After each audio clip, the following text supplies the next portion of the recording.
Every day there's a new article about how millennials are helpless, about how they're dropping out of the workforce at a higher rate than any previous generation, about how adulting classes are cropping up all around the country. Clearly I'm not the first to notice these things. There's been article after article, book after book, and even my health teacher who asked me to send him this video. So if you're watching, hi Mr. Newman. But there's another perspective we don't hear all that much of, or maybe it's just me. That's the millennial side. That's right, today we're talking about the earworm that infected everyone's music streaming service of choice all the way back in 2015. Stressed out. Now I'm not going to sit here and call this song a masterpiece of design or praise it for its portrayal of the millennial experience because, well, it's not. I bring this up because the song brings up all kinds of points, albeit briefly, but they are there. Lines like, I was told when I get older all my fears would shrink, but now I'm insecure and I care what people think. Give us a clue in the main character's mental space. The song is about a young adult still stuck in the past and wanting to move on from it.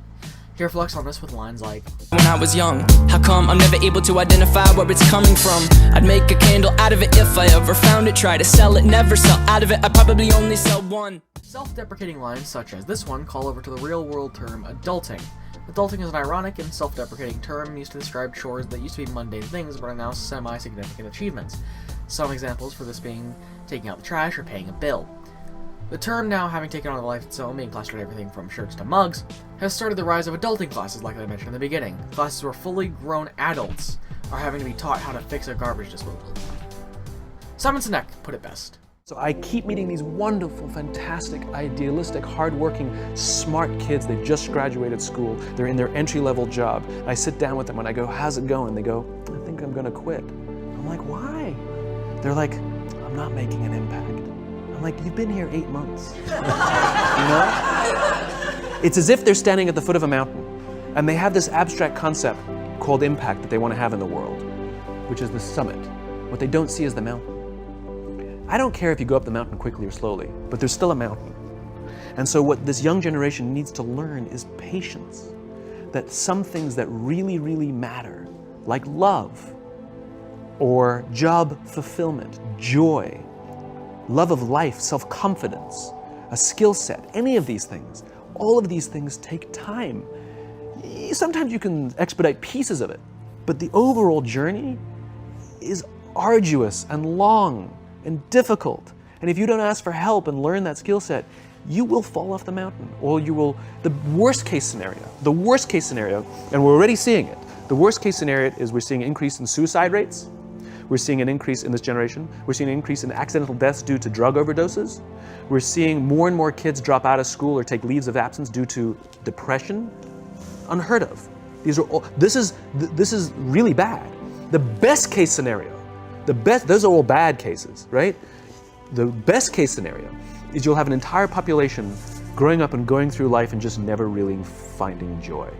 They'll never really find deep fulfillment in work or in life. They'll just waft through life and it'll be just, it's fine. If you don't know who Simon Sinek is, he is, to quote from his website, an unshakable optimist who believes in a bright future and our ability to build it together. He discovered remarkable patterns on how the greatest leaders and organizations think, act, and communicate. Simon is best known for popularizing the concept of why in his first TED Talk in 2009. Trust me, I didn't know who he was either before watching this video, so it's whatever. While I somewhat disagree with his idea that giving children social media at a young age is the same as giving them the key to the liquor cabinet. So you have an entire generation growing up with lower self-esteem than previous generations, right? Through no fault of their own, right? They were dealt a bad hand. Now let's add in technology. We know that engagement with social media and our cell phones releases a chemical called dopamine. That's why when you get a text, it feels good.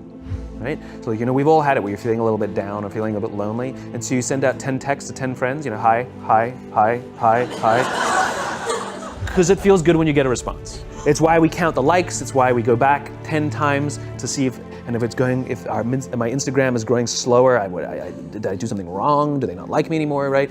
The trauma for young kids to be unfriended, right? Because we know when you get it, you get a hit of dopamine, which feels good. It's why we like it, it's why we keep going back to it. Dopamine is the exact same chemical that makes us feel good when we smoke, when we drink, and when we gamble. In other words, it's highly, highly addictive, right? We have age restrictions on smoking, gambling, and alcohol And we have no age restrictions on social media and cell phones, which is the equivalent of opening up the liquor cabinet and saying to our teenagers, hey, by the way, this adolescence thing, if it gets you down. He does make several great points during this interview, and I recommend you go watch it if you haven't. Many people agree that the reason millennials seem to act this way is due to, as Simon puts it, The generation that we call the millennials, too many of them grew up subject to, not my words, failed parenting strategies. Many attribute these tragedies to the rise of tragedy and disaster porn during the previous generations, Generation X's, turn to parent the next generation, Gen Y, or millennials. Think about it. Every day there was a new show like Maury Povich or Dr. Phil highlighting these terrible situations with families. The 24-hour news coverage of terrible and tragic events such as 9/11 definitely didn't help. All of this culminating in Gen X being more protective over their children and not allowing them to engage in free play. Free play is an unstructured type of play where children get together outside and mess around without any rules or parental supervision. These activities taught children all sorts of things about how to talk with people, kind of a primitive form of negotiation to get what you wanted, and most of all, independence from their families. Another possibility is millennials coming of age during the collapse of the economy in 2008. This led to their parents coddling them and trying to shelter them from the flustercuck the world had turned into. Theories aside, people still can't come to a consensus as to why this generation turned out this way. Maybe this video was pointless. Maybe I'm completely wrong. This was a complete waste of time to make. But, it's whatever. You see, I enjoy making these videos just like I hope you enjoy watching them. If you didn't enjoy watching them, make sure to leave a dislike. If you did, leave a like. Possibly follow if you aren't subscribed yet. Just saying. I know this video is a lot shorter than my videos usually are, but I tried to make my points clear and concise as to where I usually just kind of ramble.